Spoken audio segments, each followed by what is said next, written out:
निर्वासनो निरालंबः स्वच्छंदो मुक्तबंधनः क्षिप्तः संस्कारवातेन चेष्टते शुष्क पर्णवत्। जो वासनाहीन है और निराधार स्वरूप में स्थित है, निरालंब, स्वच्छंदो मुक्त बंधनः, बंधनों से सर्वथा मुक्त स्वच्छंद है। स्वच्छंद का मतलब है निर्ग्रंथ मन का होना। एक स्वच्छंद का अर्थ होता है जहां मन चाहे घूमना फिरना, जैसे चाहे करना, जैसे चाहे खाए पिए, जैसे चाहे रहे। ये स्वच्छंदता नहीं, उन्माद है। लेकिन इसको बहुत लोग स्वच्छंदता मानते हैं। स्वच्छंद का अर्थ है निर्ग्रंथ मन का होना, कोई गांठ न होना, चित्त में कोई कलह न होना। जो मुक्त बंधन है, बंधनों से छुटा है, जिसकी सारी आसक्तियां समाप्त हो गई हैं और चित्त निर्ग्रंथ है, वासनाहीन और निरालंब, निराधार अपने स्वरूप में स्थित है, उसका व्यवहार कैसे होता है? क्षिप्त संस्कारवातेन चेष्टते शुष्क पर्णवत्। शुष्क पर्णवत् जैसे सूखे पत्ते, पेड़ के सूखे पत्ते हवा से उड़ते हैं, वैसे ही क्षिप्त संस्कारवातेन चेष्टते।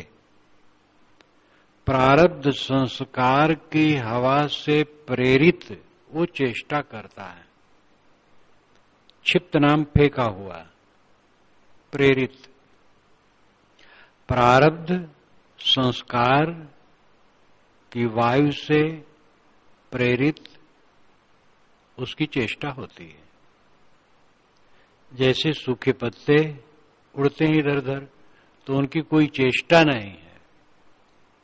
इसी प्रकार वासना मुक्त संत की कोई कामना नहीं है, लेकिन शरीर प्रारब्ध है, तो इसके प्रारब्ध संस्कारवश खाना पीना, व्यवहार बरतना, ये सब उसे करना पड़ता है। असंसारस्य तु क्वापि न हर्षौ न विषादिता सा शीतलमना नित्यं विधेयु राजते। कोई ज्ञानी पुरुष असंसार से, संसार रहित है, उसमें संसार नहीं है, भोग कामना नहीं है, अहंता ममता नहीं है, उसे न हर्ष है न विषाद है। हर्ष लौकिक उपलब्धियों में होता है, सारी लौकिक उपलब्धियां क्षणिक स्वप्नवत हैं, सब भागती चली जाती है, क्या हर्ष करे। और लौकिक उपलब्धियों में ही घाटा और नुकसान होता है, उसका क्या शोक करे। आने जाने वाली चीजों में अपने मन को बांधने वाला मुक्त नहीं हो सकता है, वो केवल भ्रम है। भव अयम भावना मात्र, इसी में ग्रंथ में है। भवः अयम, अयम भवः, यह संसार भावना मात्र है। कौन संसार? मन का संसार। जैसे कुछ नुकसान हो गया, तो नुकसान तो हो गया, उसमें हम पीड़ित हैं, वो हमारा अविवेक है। पीड़ित होने से वो गई चीज आएगी नहीं, और उपलब्धियां हुई तो हर्ष में फूले नहीं समाते, ये हमारा अविवेक है। उपलब्धियां हैं, हम विशेष हर्षित न हो तो क्या वो कहीं चली जाएंगी? तो जो हमारे मन का उद्वेग है वो हमारी दुर्बलता है। कोई मर जाता है तो कोई माथा कूट कूट के रोए तो पैदा फिर से जी जाएगा? जो है सो है। अपनी कमजोरी से ही चित्त आंदोलित होता है। बाहर की घटनाएं प्रारब्धवशात प्रकृति के परिवर्तन में ये सब होती रहती है, लेकिन जो उसमें हमें क्षोभ होता है वो हमारी दुर्बलता है, और उस क्षोभ से कोई भौतिक लाभ नहीं होता है, नुकसान होता है। हमारे मन का नुकसान, तन का नुकसान और सब प्रकार का नुकसान होता है। बराबर मन क्षोभित होने से शरीर में नए नए रोग पैदा होते हैं। ये केवल होम्योपैथी नहीं, एलोपैथ वाले भी इस चीज को समझते हैं। एक गुजराती युवक कलकत्ता में है, डॉक्टर, बड़ा विनम्र, बड़ा कोमल। वो जब रोगी को लेटाता है तो जैसे गीत गाता पूछे और रागात्मक स्वर में हाथ पैर छुएगा, आला लगाएगा और यंत्र लगाएगा और रागात्मक रूप में पूछेगा, हाँ तो ऐसा कैसे हुआ है, आपके पिता को ऐसा कुछ था, माता को था, और रागात्मक स्वर में वो बहुत दिनों के पहले आपको ऐसा तो नहीं हुआ था, आप चिंता तो नहीं करते हैं, वो पूछता रहता है। एलोपैथ वाले जैसे पूछते हैं वैसे वो पूछता है, होम्योपैथ वाले जैसे पूछते हैं वैसे वो पूछता है। तो अनेक रोग मन के विकारों से पैदा हो जाते हैं। बराबर चित्त क्षोभित रहने से भयंकर रोग हो सकता है। रोग न हो तो मन का रोग तो सबसे बड़ा दुखदाई है। इसलिए क्षोभ, उद्वेगित होना, ये हमारी दुर्बलता है और इसका परिणाम दुख है। इससे कोई लौकिक लाभ नहीं होता है। लेकिन मन की दुर्बलता, उस पर ध्यान न होना, समझ न होना, अभ्यास न होना और ये दुर्बलता दीर्घकाल तक चलते जाना, ये बहुत बहुत आपत्तिजनक है। साधना और ज्ञान का मतलब है दिल की दुर्बलता दूर हो जाए, आंदोलन दूर हो जाए, क्षुब्ध न हो, समता में आ जाना ज्ञान का फल है। हानि लाभ, सुख दुख, संयोग वियोग, मित्र शत्रु, सम्मान अपमान, सब में सम बुद्धि हो जाना, शांत आत्मा, ये जीवन का फल है। असंसारस्य तु को न हर्षो न विषादिता, जो कोई ऐसा होता है जिसका मन संसारी नहीं है, तो न हर्ष है न विषाद है। स शीतल मना नित्यम विदेह राजते, उसका मन सदैव शीतल होता है। स शीतल मना नित्यम, नित्य निरंतर उसका मन शीतल रहता, उद्वेग शून्य। विदेह इव राजते, विदेह के समान वो शोभा पाता है। देह में रहते विदेह तो नहीं हो जाएगा, लेकिन विदेह के समान हो जाता है। देह है, दुनिया को जानता है, लेकिन क्षोभ नहीं है, हर्ष है न शोक है। जनक से कहलवाया गया है, जब आग लग गई भवन में तो चपरासी आके बताया कि राजन आग लग गई राजभवन में। तो जनक ने कहा, नामे दहत किंचना, मेरा कुछ चलने वाला नहीं। ये बात उभारी गई है जनक के मुख से कि जनक ज्ञान में लीन थे। तो इसका मतलब नहीं है कि आग बुझाई नहीं गई होगी और उन्होंने नहीं कहा होगा बुझाओ। बुझाना तो कर्तव्य है, काम करना तो ठीक है, पीड़ित होना मूर्खता है। इस चीज को समझना चाहिए। ज्ञान का फल ही है चित्त का उद्वेग शून्य रहना, और जब कभी उद्वेग आए तो समझना चाहिए हमारा बहुत बड़ा घाटा हो गया है।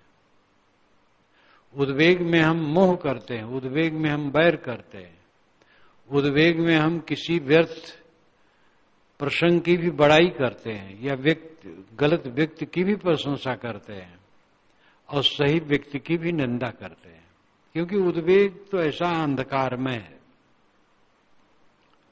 उद्वेग शून्य हो जाना ज्ञान की सफलता है। कुत्रापिना जिहासास्ति नासोवापिना कुत्रचित आत्मा रामस्य धीरस्य शीतलात् छत्रात्मना। कुत्र अपि न जिहासा अस्ति। जिहासा कहते हैं छोड़ने की इच्छा, त्यागने की इच्छा। जिहासा त्यागने की इच्छा, कुछ त्यागने की इच्छा नहीं रही। और नासो वाप न कुत्रचित, और न कुछ नाश का भय रहा। कुछ पकड़े ही नहीं है तो छोड़ना कुछ रहा ही नहीं। एकदम ऊंची स्थिति में बात कही गई है। इसके तो सारे श्लोक उच्च दशा में ही कहे गए हैं और इस यही चाहता है हम लोगों के लिए कि इसमें टिक जाओ, और इसके लिए वो फटकारता भी है।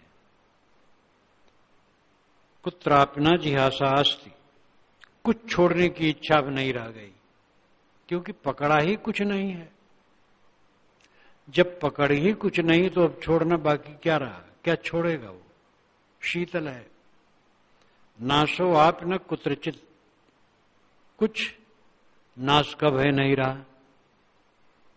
नाश हमारा होता नहीं है, और जिसका नाश होता है वो मेरा अस्तित्व नहीं है। आत्मा रामस्य धीरस्य शीतलात् छत्र आत्मना। आत्मा रामस्य धीरस्य शीतल अछत आत्मना।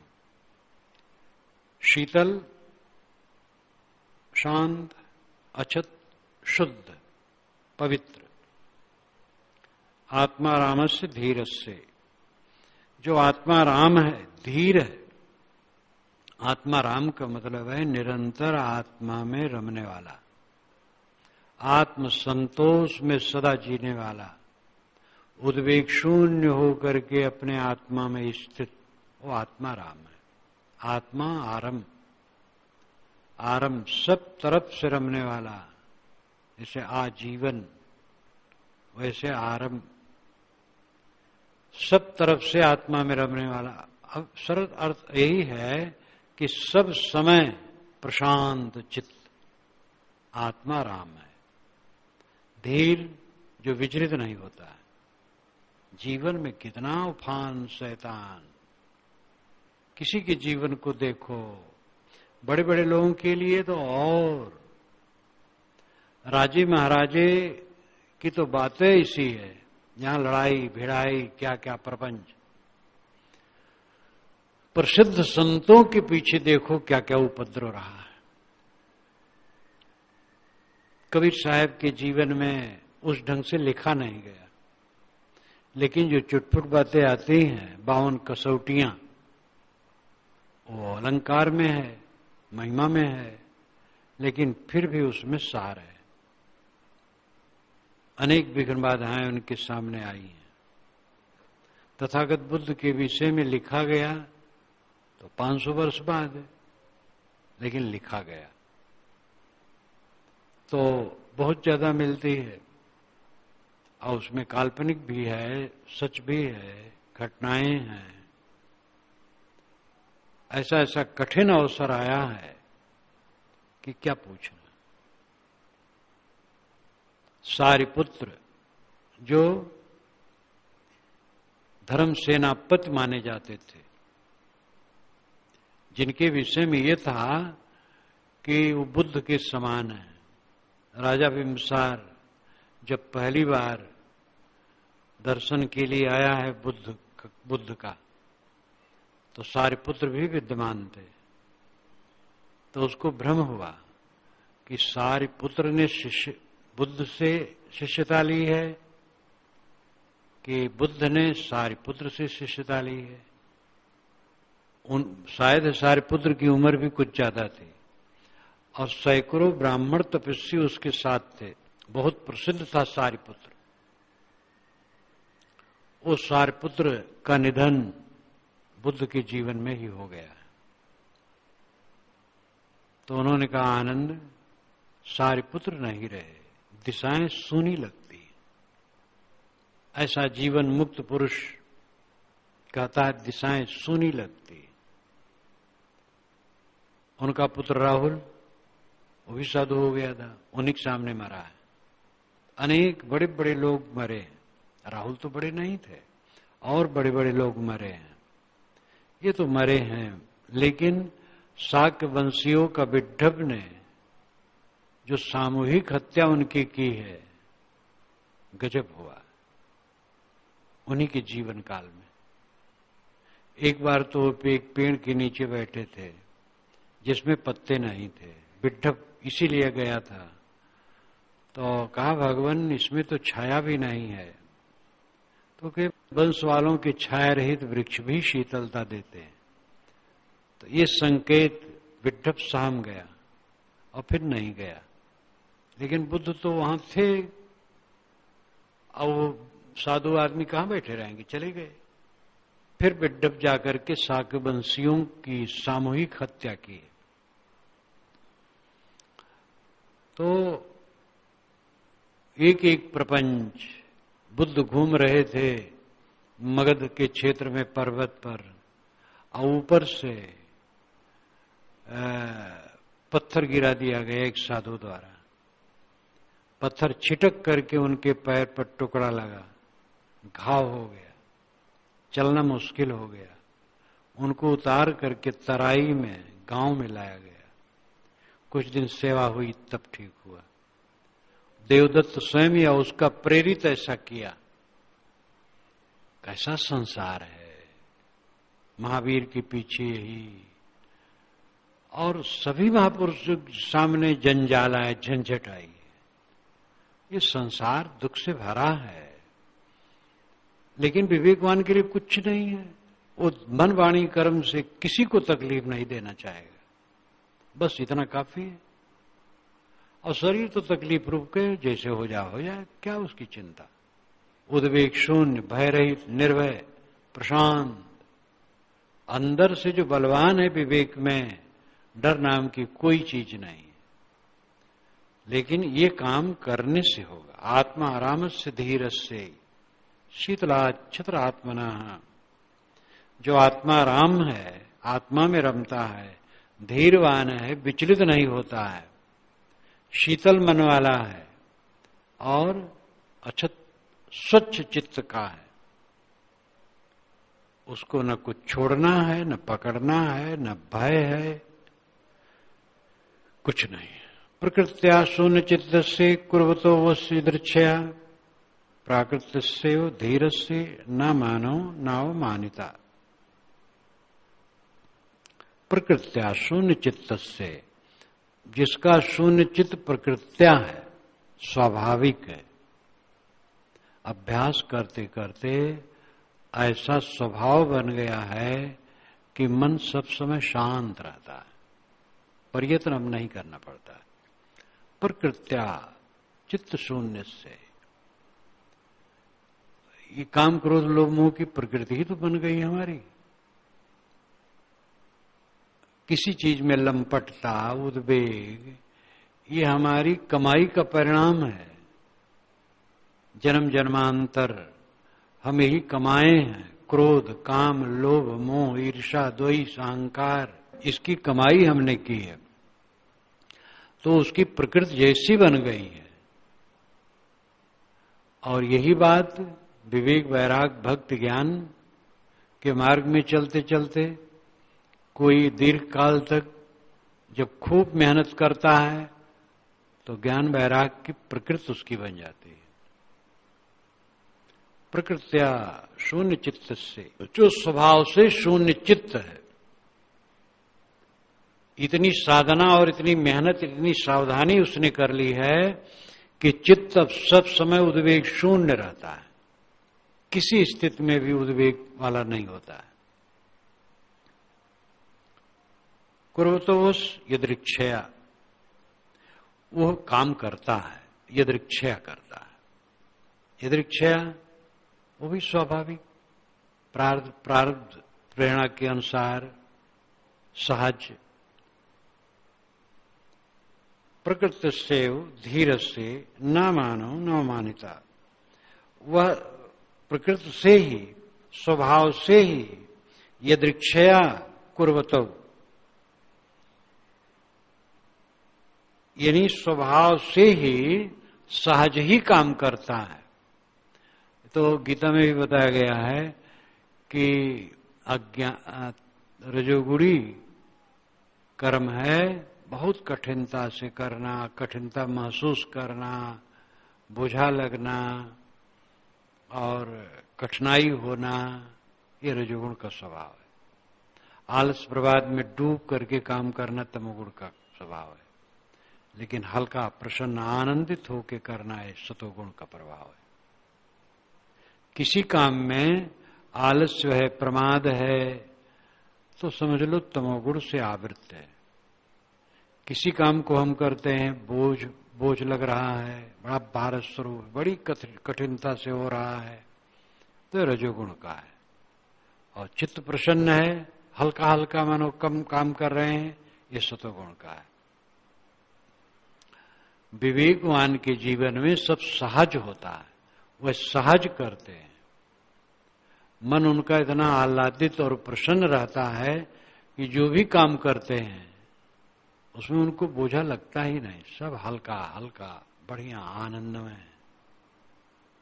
दुर्भाग्य नहीं मानते हैं। वो कहानी है जैसे पत्रकार ने मंदिर बन रहा था तो एक से पूछा क्या कर रहे हो, कि क्या कर रहे हैं, अपने कर्म को झंक रहे हैं, अपने पेट बाल बच्चों के पेट के पालने के लिए पत्थर तोड़ रहे हो, क्या कर रहे हैं। दूसरे से पूछा तो कहा कि गुजर बसर के लिए काम कर रहे हैं, अच्छा काम भी है। तीसरे से पूछा कि भगवान का मंदिर बन रहा, हमारा सौभाग्य है, सेवा में लगे हैं। मजदूरी तो उसी में मिलती थी, लेकिन मन का बड़ा फर्क। एक का मन बिल्कुल खराब, एक का थोड़ा कम खराब और एक बिल्कुल शुद्ध, और काम सब कर रहे थे। जो शिकायत में है, उलझा है, उद्वेगित है, पीड़ित है, वो हारा है। प्रसन्नता होनी चाहिए।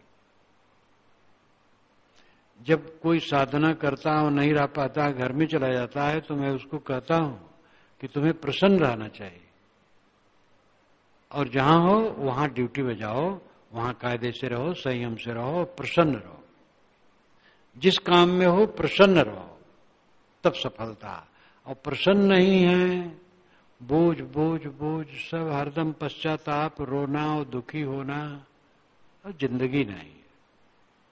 किसी काम में रहो, प्रसन्न रहो। तो न मानो न मानिता, उसको मान और अपमान का डर नहीं रहता है, न मान की इच्छा न अपमान का भय। वो स्वभाव से ही शून्य चित्त है, शांत आत्मा है, और प्रारब्ध बस कर्तव्य कर्म करता है, और स्वभाव से ही वह कर्म करते हुए मान और अपमान दोनों वृत्तियों से ऊपर रहता है। कृतम देहेन कर्मेदम न मया शुद्ध रूपिणा इत चिंता निरोधीय कुर्वन्न करोति न। कृतम देहेन कर्मेदम, देह ने कर्म किया है, मैं क्या किया हूं, क्योंकि मया शुद्ध रूपिणा, न मया, मेरा कर्म नहीं है, शुद्ध रूपिणा, मेरा तो रूप शुद्ध है। शुद्ध आत्मा कुछ करता है, ये तो देह करती है, तो मैं क्या करता हूं। अपने को असंग समझ करके स्थिर रहो। शरीर से जो काम हो गया हो गया, मैं क्या किया।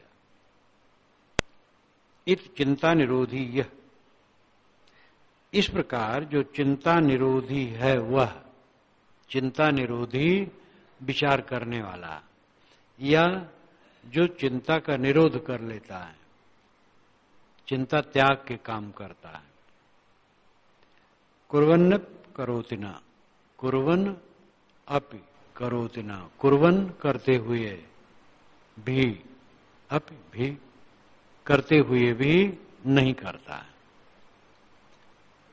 वो काम करता है लेकिन नहीं करता है, बोझा उसको नहीं लगता, हल्का हल्का, आनंदित आनंदित। कोई काम करो, अब भोजन बना रहे हैं और खींच रहे हैं, क्या करें, हम एक झंझट में लगा दिए। कोठारी हैं, भंडारी हैं, और कहीं हैं, कोई किसी क्षेत्र में है और झीक रहे हैं, क्या कहें, हमें तो इसी में लगाए हैं, अथवा नहीं लगाए हैं तो क्या करूं, अब मैं पच रहा हूं, कोई और है नहीं, क्या करूं। वो बेकार आदमी है। खूब खुश होकर काम करना चाहिए, आनंदित आनंदित आनंदित, मस्त होकर के। वो मुझे बताया था राजेश ने कि काठमांडू में एक बर्तन मांजने वाली महिला, वो बर्तनों से गीत गाती रहती है, बर्तन को धोएगी, अच्छा अभी नहीं साफ भयो, फिर रगड़ेगी। सब जगह वो खुश रहती है, कपड़े से, बर्तन से, सब से बात करती है और काम करते करते वो मगन रहती है। कितने लोग हैं ज्ञानी मुनि नहीं है, स्वभाव इतना बढ़िया है, वो दुखी नहीं रहते हैं। अभी बात अलग है कि और बोध विचार होने से अंतिम कल्याण होगा, लेकिन स्वभाव से ही जिनका ऐसा है, धन्य है वो। कितने लोग ज्ञानी मुनि हैं और हरदम झंकते ही रहते हैं, रोते ही रहते हैं, पीड़ित ही रहते हैं। तो ज्ञान का मतलब क्या है? ज्ञान का मतलब है दुखहीन जीवन होना। अदत्वादी कुरते न भवेद बालिश, जीवन मुक्त सुखी श्रीमान संसरन्नप शोभते।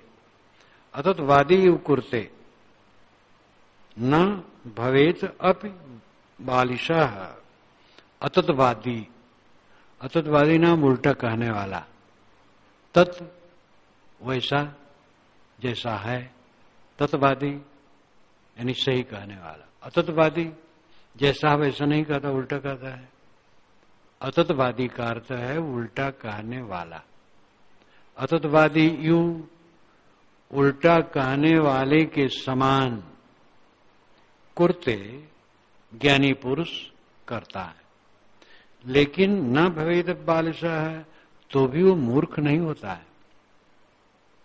अतत्वादी के समान करता है लेकिन वो मूर्ख नहीं होता है। जैसे करता है वो कहता नहीं करता हूं तो अतत्वादी हो गया। उल्टा कह रहा है, कर रहा है वो कहता मैं नहीं करता हूं तो उल्टे के समान हो गया। लेकिन वो मूर्ख थोड़े है, समझदार है, करते हुए नहीं करता है। जीवन मुक्त सुखी श्रीमान, जीवन मुक्त सुखी है, श्रीमान है, महान ऐश्वर्य संपन्न है। उसका ऐश्वर्य है असंगता। अरे बाहर का कूड़ा कचड़ा का ऐश्वर्य क्या दम है उसके सामने। इसमें बाहर का कूड़ा कचड़ा का ऐश्वर्य तो काटने वाला है। ज्ञानी का ऐश्वर्य है असंगता, शुद्ध नंगा स्वरूप अपना, महान ऐश्वर्य। अपनी असंगता के बोध में जितने क्षण रहो क्लेश रहित, और अगर उसका अतिदेश और अतिकाल कर दो, सभी समय सभी जगह वैसे रहो, बस पूरा कल्याण है। वह जीवन मुक्त पुरुष सुखी होता है, श्रीमान ऐश्वर्यवान होता है। असंगता के बोध का ऐश्वर्य उसके जीवन में होता है। संसरण अपि शोभते, संसरण नाम गति, करते हुए भी वो शोभा पाता है। कर्म करते हुए भी भावार्थ ही हुआ, संसरण अपि शोभते, कर्म करते हुए भी वो शोभा पाता है। ज्ञानी पुरुष नाली साफ करते हुए भी शोभा पाता है। कोई काम करता हो, किसी को पीड़ा न दे, बस पीड़ा देने का काम न करे। कोई रचनात्मक काम करता है। इस ग्रंथ का लेखक खर वैरागवान है, और कुछ नहीं रखना चाहता है, लेकिन बीच बीच में वो कहता है कुर्वन्न करोति न, करते हुए भी नहीं करता है। क्योंकि ये सबके सामने है कि जीवन में कुछ चाहिए गुजर बसर के लिए, तो अपने लिए चाहिए, दूसरे के लिए चाहिए, दूसरे हमारे लिए करते हैं, हमें दूसरे के लिए करना चाहिए, तो कर्तव्य कर्म तो होना ठीक है। इसलिए वो ये महापुरुष भी बीच बीच में कहता है संसरण अपि शोभते, वह कर्म करते हुए भी शोभा पाता है। जब स्वामी विवेकानंद का वही शरीरांत का समय आ रहा था और रोग हो गया था और चेहरा मोहरा सब बहुत बदल गया था, तो आश्रम में ही और बारी में कुछ खुरपी से घास फूस निकाल रहे थे, तो कोई उनसे मिलने आया तो पूछा स्वामी जी कहाँ है, कि वो तो मैं ही हूं। तो उसको बहुत विचित्र लगा, फिर वो उठे, हाथ धोए और फिर मिले, बातचीत किए। तो काम करना बुरा थोड़े, काम करना तो बहुत बढ़िया है। कुर्वन्न शोभते, वो कर्म करते हुए भी शोभा पाता है। ये श्लोक ज्यादा महत्वपूर्ण। अथतवादी कुरते ना भवेद बालिशा, उल्टा कहने वाले के समान करते हुए भी वो बालक नहीं, मूर्ख नहीं है। उल्टा कहता है मैं देखते हुए नहीं देखता हूं, सुनते हुए नहीं सुनता हूं, जानते हुए नहीं जानता हूं, संसार है ही नहीं, देह है ही नहीं, ऐसा कहता है। तो उल्टा लगता है, लेकिन उल्टा नहीं, उसी दशा में है। जो नहीं रहने वाला वो क्या है, इसलिए कहता है कि नहीं है। जीवन में कर्म की जरूरत है, इसलिए करता है, लेकिन कहता मैं कुछ नहीं करता हूं, कोई उसको कामना नहीं है, सहज कर्म करता है, इसलिए अदत्तवादी वो करते। लेकिन मत समझो मूर्ख है, वो जीवन मुक्त है, शरीर में है लेकिन सब तरफ से छुटा है और सुखी है। उसके मन में कोई क्लेश नहीं है, जो जीवन का परम फल है, और श्रीमान है, ऐश्वर्यवान है, अपनी असंगता का ऐश्वर्य, अकेलेपन का ऐश्वर्य भोग रहा है। संसरणप शोभते, वह कर्म करते हुए भी नाना विचार सुश्रांतो धीरो विश्रांति मागता, न कल्पते न जानात न शृणोत न पश्यत।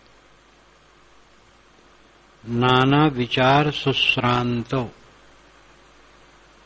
नाना प्रकार के विचार अच्छी तरह से शांत हो गए। जो मन में कल्पनाएं उठती थी शांत हो गई। धीरो विश्रांति मागता, धीर विश्रांतिम आगता। धीर पुरुष के जीवन में विश्राम आ गया। विश्राम किसको मिलता है? जो धीरवान है। घबराने वाले को विश्राम नहीं मिलता। पहले समझ लेना चाहिए कि किस दुनिया में हम रह रहे हैं। द्वंद्वात्मक दुनिया में। दुनिया द्वंद्वात्मक है ही, संसार संसरणशील है ही। जहां सब कुछ बनता है बिगड़ता है, वहां रह रहे हैं। जड़ और चेतन दो के बीच में। जड़ निरंतर बदल रहा है, क्रियाशील है, और जिन चेतनों, देहधारी चेतनों के बीच में हम रह रहे हैं, खास मनुष्य, उन सब के मन में भी निरंतर परिवर्तन होता है। संकल्प विकल्प उठते हैं, क्षण क्षण नाखता है। नाथा भाई की भाषा, नाथा भाई अब तुम साधु बन जाओ। ना ना ना, क्षण क्षण मन नाखता है। तो बड़ा बढ़िया बात कहता था, मन अन्य से चित्तम अभिसंचरेण। लोगों के चित्त अत्यंत गतिशील हैं, ऐसे द्वंद्व में रह रहे हो। तुम्हारा मन भी गतिशील है, तो यहां पर तुम्हें शांति कब मिलेगी? अपना अहंकार मिटा लो। तुम्हारे अहंकार के कारण तुम्हारे में नाना विचार उठते हैं। यहां विचार का अर्थ है संकल्प, विकल्प, उद्वेग, क्रिया, प्रतिक्रिया, कुतर्क।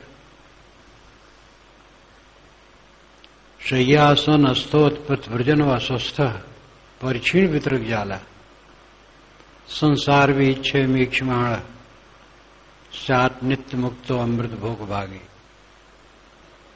बैठे लेटे चलते सब समय स्वस्थ, शांत, और वितर्क जाल अत्यंत क्षीण, मन का उद्वेग एकदम प्रशांत, और संसार बीज मोह उस पर सदैव दृष्टि रखे नष्ट करने का, कहीं मोह बनने न पाए। फिर वो नित्य अमृत भोग भागी, अमृत भोग का भागी, जो सभी स्थितियों में स्वस्थ रहता है, स्वस्थ, स्व में स्थित, शांत, सभी स्थितियों में विश्राम, ठंडी गर्मी, भूख प्यास, सम्मान अपमान, जैसी भी स्थिति मिले विश्राम। अपने तरफ से तो खुराफात करना नहीं है, न गाली देना है, न कट कहना, न दुर्व्यवहार करना है। अपना मन शीतल है, दूसरों द्वारा जो मिल जाए पूरा सह लेना, स्वस्थ, और वितर्क जाल एकदम नष्ट, मन का उद्वेग एकदम खत्म। और ये ध्यान रखना कहीं मोह बनने न पाए, बस नित्य मुक्त है, अमृत भोग भागी है। नाना विचार सुश्रांत, धीरो विश्राम आगता है। धीरवान पुरुष के चित्त में विश्राम आ जाता है, क्योंकि उसके नाना विचार सब शांत हो जाते हैं। न कल्पते, न जानात, न शृणोत, न पश्यत। वो न तो कुछ कल्पना करता है, न जानता है, न सुनता है, न देखता है। देखना, सुनना, जानना, सोचना शांत। देखता है, देखते हुए भी नहीं देखता है। न किंचित कृतम कृतम। शाम को इस पर विचार करते समय बोलने आता हूं तो देख लेता हूं अपना भाष्य, तो एक जगह पकड़ में आया एक त्रुटि। अकृतम कृतम पाठ है, कृतम कृतम पाठ बंबई वाले में है, दूसरे में अकृतम कृतम है। लेकिन अकृतम कृतम का फिर दूसरे ढंग से अर्थ होगा, उसको करना न करना कुछ नहीं रहता, ये होगा। लेकिन है वो करते हुए नहीं करता है, तो न किंचित कृतम कृतम ही ठीक है बंबई वाला पाठ। न किंचित कृतम कृतम, अन्य हो जाएगा कृतम न किंचित कृतम, करते हुए कुछ नहीं करता है। तो ये चिन्हित किया, तीसरे प्रूफ में उस जगह ठीक कर देना। न किंचित कृतम कृतम, अन्य हो जाएगा कृतम न किंचित कृतम, करते हुए भी कुछ नहीं करता। नाना कल्पते, न कल्पते, न जानाते, न शृणोते, न पश्यत। कहां विश्राम मिलेगा? कल्पना छोड़ दो, उद्वेग छोड़ दो, देखना सुनना छोड़ दो, सोचना छोड़ दो। देखना सुनना पड़ता है, मजबूरी है, काम करना पड़ता है, लेकिन इससे ऊपर रहो द्वंद्वों से। असमाधे रविक्षेपान मोक्षुर्न चेतर निश्चित कल्पितम पश्यन ब्रह्मैव अस्ति महाशया। महाशया, जो महाशय है, आर्य समाजियों के विद्वानों को महाशय ज्यादा कहते, वो लोग आपस में महाशय महाशय। महाशय का शाब्दिक अर्थ होगा महान आश्रय स्थल, आशय, जलाशय, जल का आशय, जल का आधार, महाआशय। जो महा का आधार है, महान का आधार है। महानता क्या है? विश्राम, शांत, शांत हो जाना महानता है। इस घटना को मैं कहा करता हूं, ये घटना कम से कम 50 वर्ष से भी पुरानी है। हम लोग बढ़ारा से मोहम्मद नगर चले, लेकिन सुबह चले और सुमरन साहब के जन्म स्थान पर, जो बढ़ारा से पूर्व है, 1 मील भी नहीं है, आधी मील, वहीं भंडारा करना था, खाना पीना था, और शाम को वहां से मोहम्मद नगर जाना था। गुरुजी नहीं गए थे, मैं था, भंडारी साहब थे और कई संत थे। तो इतने में एक ब्राह्मण देवता पिताजी के साथ रहे, संयोग से वो अर्थ विक्षिप्त थे, तेज तर्रार थे लेकिन अर्थ विक्षिप्त थे। उन्हीं को कहा करता हूं, उनके पिता कहें, हे भगवान शिव जी, गालर का खबर लेना। उनका नाम गालर है, इक्के लड़का। उनके पिता का नाम दास दुबे। बहुत शांत रहे वो। अब वो जब गालर आवे तो 2-4 गाली दे दें, तब घर में घुसे, और कभी कभी मार दें पिता को। फिर विक्षिप्त जैसे हो गए। फिर वो अपने इकलौते लड़का से भी वही पाए, पीट पाट। तो वो गालर साथ में थे। गुरुजी के पास आए तो बताए कि गए यहीं पास में, जाओ वहीं। गए, बातचीत होने लगी। अब वो बहुत बढ़िया बात करे, तेज बुद्धि तो रहे जो गालर रहे, लेकिन अर्ध विक्षिप्त। बस बातें हो रही थी, इतने में पिताजी ने उनको परिचय दे दिया बिमल साहब का कि मैलानी के हैं। वो गाली देना शुरू किया। मैलानी के लोग उज्जट पहले तो पढ़ाई लिखाई नहीं, उज्जटता बहुत थी। वो गाली देना शुरू किया मैलानी को, और कहा वहां के हैं तो ये कौन अच्छे होंगे। उफ, सब सन्न। अब भंडारी साहब मुस्कुरा रहे हैं, एकदम मस्त मुस्कुरा रहे हैं। पिताजी कहे, वाह, विमल साहब तो ब्रह्म स्वरूप है, ब्रह्म स्वरूप है।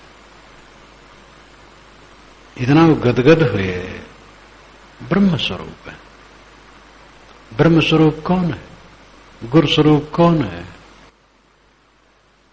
1000 आघात प्रतिघात ऊपर आए, विचलित ना हो, उद्वेगित ना हो, शांत। वो महाशय, महाआशय, महानता का आशय, आधार। महानता है शांत, शांति का जो सागर है, महाशय शांति सागर। महाशय जो शांति सागर है, असमाधे अविक्षेपात, अविक्षेपात होने से असमाधे। विक्षेप उसको नहीं है, चित्त चंचल ही नहीं है। समाधि अब करना कहां है, हरदम समाधि है। मुमुक्षुर्न चेतरः, वो मुमुक्षु नहीं है, मोक्ष की इच्छा वाला नहीं है। चेतरः चा इतरः, विरोधी भी नहीं है, मोक्ष का विरोधी भी नहीं है। इतर दूसरा विरोधी। न वो समाधि में है, न विक्षेप में है, न मुक्ति चाहता है, न मुक्ति का विरोधी है। निश्चित कल्पितम पश्यन, कल्पितम निश्चित पश्यन। वो सारी कल्पनाओं को निश्चित रूप से देखता, सब कुछ कल्पित है, जितना संबंध सब कल्पित है। जो हमें काटता है वो कल्पित है, समझ नहीं पाते हम। काटना नहीं चाहिए। अगर हमें कोई काटता है तो हमारी कमजोरी, हम समझ नहीं रहे। हमें कोई दुख हो ही नहीं सकता है। अगर हम अपनी दशा में रहें तो हमें तीनों काल में कोई दुख नहीं है। ऐसी उच्च स्थिति में पहुंचना ही जीवन की सफलता है, यही परमार्थ है, यही मोक्ष है। निश्चित कल्पितम पश्यन, वो देखता है, पश्यन देखना, कि निश्चित है, सब कल्पित है, सब क्षणिक क्षणिक क्षणिक मान्यता मात्र। ब्रह्मैवास्ते, ब्रह्म एव अस्ति, वो ब्रह्म ही है। ब्रह्म कहीं अलग है। ब्रह्म शब्द से न घबराने की जरूरत है और न कोई उसका हाथ पैर लंबा चौड़ा बनाने की जरूरत है। शिव जी बैठे थे और पार्वती बैठी थी, लेकिन शिव पार्वती के रूप में नहीं थे। इंद्र पहुंचे और वो दोनों आपस में विनोद कर रहे थे और इंद्र एकदम बहुत गुस्से में आ गए। तुम नहीं समझते हो मैं ईश्वर हूं, सभी लोगों का मालिक हूं, देवेंद्र हूं, और तुम हमें ध्यान नहीं देते हो। शिव जी मुस्कुराए और ताके तो इंद्र स्तंभ जैसे हो गए, लकड़ी की तरह हो गए, न हिले न डुले। उनको बड़ा आश्चर्य हुआ, ये कौन आदमी है, स्त्री लिए बैठा है और हम दुनिया भर के ईश्वर, और इसने हमें स्तंभित कर दिया। तब उनको एक दूसरी स्त्री से कहा इसको छू दो, तो छुआ तो इंद्र गिर पड़ा। शिव जी ने कहा ये गुफा का दरवाजा खोलो, पत्थर हटाओ, इसके अंदर जाओ। इसमें इंद्र बंद है, कई इंद्र बंद है और तुम्हें भी इसी में बंद होना पड़ेगा। उसी में इंद्र को भेज दिया तो वहां 4 इंद्र थे, वो बंद थे, तो उनका अहंकार दूर हो गया। फिर कहा इंद्र तुम अब फिर जाओ दुनिया में, अर्जुन बनो, मार काट करो और फिर तब स्वर्ग में आना। ये बकवास, इधर का उधर, उधर का उधर, उलझा उलझा। यानी अर्जुन इंद्र है, इसके लिए बकवास। खास बात है, इंद्र ने कहा मैं ईश्वर हूं, मेरी अदब नहीं रखते हो, मेरे सामने तुम स्त्री पुरुष की कीड़ा कर रहे हो। तो शिव जी ने देखा तो ये स्तंभित हो गए, लकड़ी की तरह हो गए, वो नहीं समझे ये शिव है। तो इंद्र के अहंकार को मारने, पुराण में एक बार पढ़ा था, ब्रह्मा जी को अहंकार हुआ कि मेरी 4 भुजाएं हैं, 4 मुंह हैं। तो एक आंधी आई तो उनको लेके उड़ी तो बहुत ऊपर चली गई दूसरे लोक में। वहां पर 8 भुजाएं, 8 सिर वाला ब्रह्मा, तो उसका अहंकार चूर्ण हो गया। तो वहां से भी आंधी आई, उसको अहंकार हुआ 8 वाले को, तो और उड़ा। ऐसे 16, 32, 64 करते करते सबको अहंकार आया। तो जा करके आंधी ले जा करके ऐसी जगह छोड़ दी जहां अनंत हाथ पैर सिर मुंह, तो सबका अहंकार चूर्ण हो गया। लेकिन जिसको अनंत रहा उसको अहंकार नहीं बताया। कहां तक बताओ? तो पुराणों में भी एक एक बकवास है और साथ साथ उसमें कुछ उपदेश है, और कहीं तो झूठ सिद्ध करने के लिए भी बकवास है। झूठ सिद्ध करना है। पंडितों को ये चिंता पड़ी कि युधिष्ठिर पंच भतारी द्रौपदी बना रहे हैं, तो अब इसको कैसे अच्छा माना जाए, और उसमें युधिष्ठिर का खास दोष है। और तब पंडितों को चिंता हुई, तब फिर वो शंकर का आशीर्वाद एक लड़की को था, ऋषि पुत्री थी, उसका विवाह नहीं हुआ था, और सुंदरी थी, योग्य थी, लेकिन दुर्भाग्य उसका विवाह नहीं हुआ। तो बारंबार तपस्या की, शिव जी आए तो कहा बेटी तेरे को 5 पति मिलेंगे। नहीं महाराज मैं 1 चाहती हूं। नहीं तुम 5 बार कही हो पति मिले पति मिले, तब 5 मिलेगा। अब शंकर को भी लेखकों ने विवेकहीन बना दिया, और तब वही लड़की यज्ञ वेदी से प्रकट हुई है, वो द्रौपदी है। तो 5 पति होना उचित है, कोई हर्ज नहीं। एक गलत को सिद्ध करने के लिए कई गलत उपस्थित करते हैं पंडित। इसलिए पंडित में बहुत फर्क है। सत्यासत्य विवेकिनी बुद्धि पंडा जैसे बुद्धि पंडा स पंडित आहा, ये वास्तविक पंडित है। और गोलमाल करना तो पंडितपन नहीं। महाशय जो है, महान शांति को प्राप्त है, उसको सब समय समाधि है। इसलिए न उसकी समाधि है, न विक्षेप है, न मुमुक्षु है, न मोक्ष का विरोधी है। ये सबसे ऊपर है। यहां समाधि का खंडन नहीं है। समाधि की तो बड़ी जरूरत है। वो सब कुछ को कल्पित समझता है और सदैव ब्रह्मरूप है।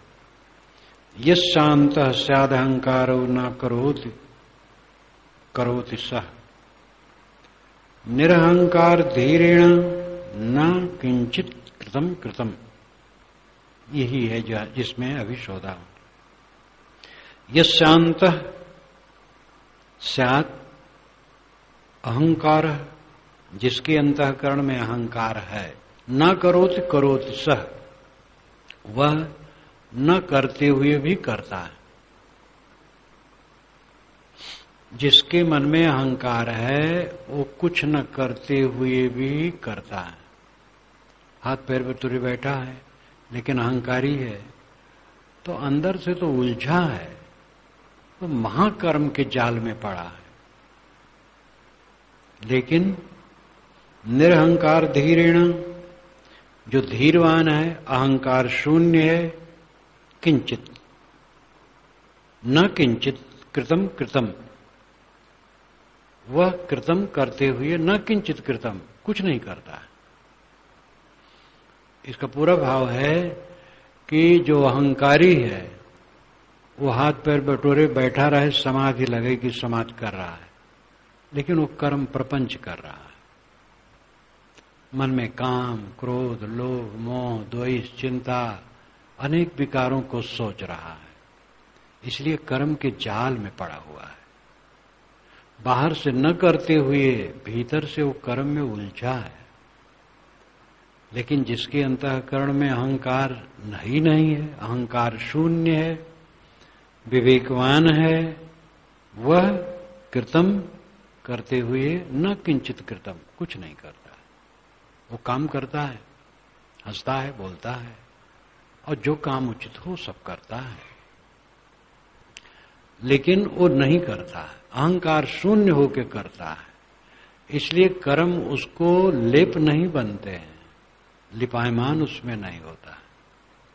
इसका अर्थ कोई लगाए कि काम भोग करते हुए उसमें लिपायमान नहीं होता है, तो ये अनर्थ है। काम भोग क्यों करेगा? अब अगर काम इत्यादि कीचड़ में ही है तो सदाचार और सद्गुण और कल्याण का प्रत्यक्ष स्वरूप क्या है? जो व्यवहारिक कल्याण की दशा है वो क्या है? अगर कोई क्रोध में है, काम में है, लोभ में है, मोह में है, द्वेष में है, झगड़ा लड़ाई में है, और वो कल्याण स्वरूप है, कल्याण स्वरूप का लक्षण बाहरी यही तो है। कल्याण स्वरूप का बाहरी लक्षण है निर्लोभ होना, निष्काम होना, निर्मोह होना, निर्द्वंद होना, कलह रहित होना, सह लेना, न सहाना। गाली सह लेना, खुद गाली न देना। ये कल्याण अवस्था की प्राप्ति का व्यवहारिक स्वरूप है। नहीं तो फिर बकवास है। जानते हैं वो बकते हैं, जीवन वैसे हो बने बैठे हैं कि मैं ज्ञानी हूं। वो ज्ञानी कैसे हैं? जैसे युधिष्ठिर कहते हैं द्रुपद से, द्रुपद कहते हैं कि तो शादी हो जाए, अब अर्जुन से शादी हो जाए, उन्होंने लक्ष्य भेद किया है। तो युधिष्ठिर कहते हैं नहीं, विवाह तो मेरा भी होगा द्रौपदी से। कहे तो आप ही का हो जाए या आज किसी भाई को हो जाए। कहीं नहीं, सब भाइयों को होगा। कहीं ये तो महाराज कभी नहीं सुना। एक पुरुष की अनेक स्त्रियां तो सुना, लेकिन एक स्त्री का अनेक पुरुष कभी नहीं सुना। अब आप बुद्धिमान होते हुए भी लोक और वेद के विरुद्ध कैसे कर रहे हैं? आपकी बुद्धि कैसे हो गई है? तो कहे कि मेरी बुद्धि इस अधर्म में नहीं लगती, युधिष्ठिर कहे। और मेरी वाणी झूठ नहीं बोलती है, इसलिए जो मैं कहता हूं वो सच है। द्रुपद को समझ में नहीं आया कि अच्छा, आप, कुंती और मेरा लड़का धृष्टद्युम्न, ये तीनों बैठ के विचारो और जो उचित है वो कल किया जाए। बेचारे धृष्टद्युम्न ने कहा कि महाराज, आप धर्मात्मा हैं, अपने छोटे भाई की पत्नी के साथ है, आप पत्नीवत व्यवहार कैसे करेंगे? ये तो महाधर्म है। फिर वही दुहाई देते हैं कि मेरी बुद्धि अधर्म में नहीं लगती। युधिष्ठिर कहते हैं, मेरा मन अधर्म में नहीं लगता है, मेरी वाणी झूठ नहीं बोलती है। झूठ नहीं बोलती और अधर्म में नहीं लगती, इतना गड़बड़ हो गया। और ये महाराज जुआ खेल करके, सब हार करके जंगल में भटकते हैं, सब धर्म में लगा।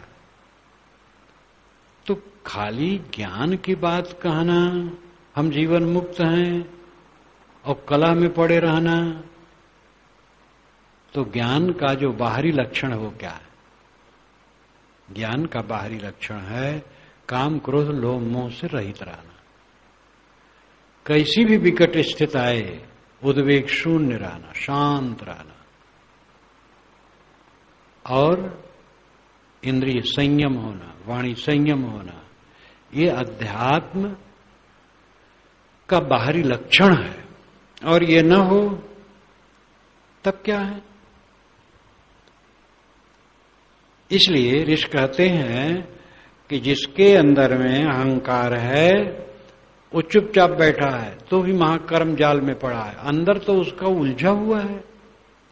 और जिसके अंदर में पूरी शांति है वो सेवा का काम करता है, लेकिन लिपायमान नहीं होता है। उचित काम करेगा लेकिन बंधन में नहीं पड़ेगा। नोद्विग्नम न च संतुष्टम कर्तृत्व मद वर्जितम निराशम गत संदेहम चित्तम मुक्तस्य राजते।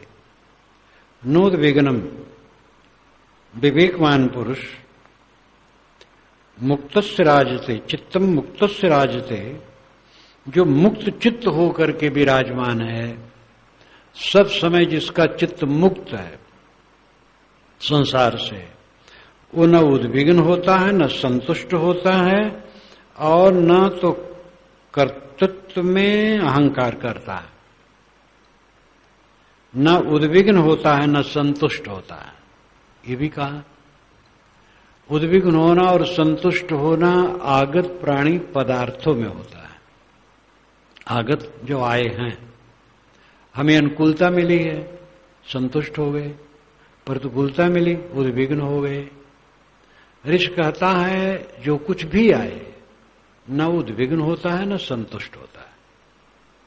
बड़ी अनुकूलता मिल गई, चित्त में उसको कोई उससे संतोष नहीं है, प्रसन्नता नहीं है, आए जाए। और इसका मतलब नहीं कि असंतोष है। ये अभिप्राय यहां है कि वह लौकिक उपलब्धियों में हर्षित नहीं होता है, और उसके चले जाने पर, विरोधी बात होने पर उद्विग्न नहीं होता है। नोद्विग्नम न संतुष्ट न संतुष्टम कर्तृत्व मदवर्जितम, कर्तृत्व के अहंकार से वो वर्जित रहता है। कर्तृत्व का अहंकार ही समाप्त हो गया तो सारी क्रिया, सारा खेल खत्म हो गया। निराशम गत संदेहम, सारे भोगों से निराश, जीवन मरण से निराश। निराश वैसा नहीं कि हताश। हताश आदमी तो बेकार हो जाता है, क्या करूंगा, अब क्या होगा, अब हाय मेरा क्या होगा, ऐसा आदमी तो डूब जाता है।